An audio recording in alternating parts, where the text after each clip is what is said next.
December 9 నాడు పెద్ద ఎత్తున వేలాది మందిని నక్లెస్ రోడ్డు మొత్తం ఆనాడు తెలంగాణ సాధనలో ఏ విధంగా అయితే మిలియన్ మార్చ్ చేసి తెలంగాణ ఆకాంక్షను వెలిబుచ్చినో ఆ స్థాయిలో తెలంగాణ ప్రజలందరూ కూడా తెలంగాణ తల్లి యొక్క విగ్రహ ప్రారంభోత్సవ కార్యక్రమానికి డిసెంబర్ 9 నాడు తరలి వచ్చి పెద్ద ఎత్తున కార్యక్రమాన్ని మనం చేసుకోవాలని ప్రభుత్వం నిర్ణయించింది.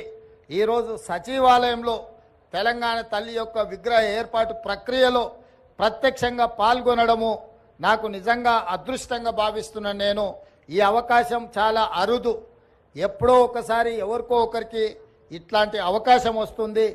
ఈ అవకాశం నాకు రావడం, నా మంత్రివర్గ సహచరులు పెద్దలందరూ ఈ కార్యక్రమంలో నన్ను ముఖ్య అతిథిగా పిలవడం, ఈ కార్యక్రమాన్ని వేద పండితుల మరిన్ని ఇంట్రెస్టింగ్ వీడియోస్ కోసం మా ఛానల్ని సబ్స్క్రైబ్ చేసుకోండి. వీడియో నచ్చితే లైక్ చేయండి.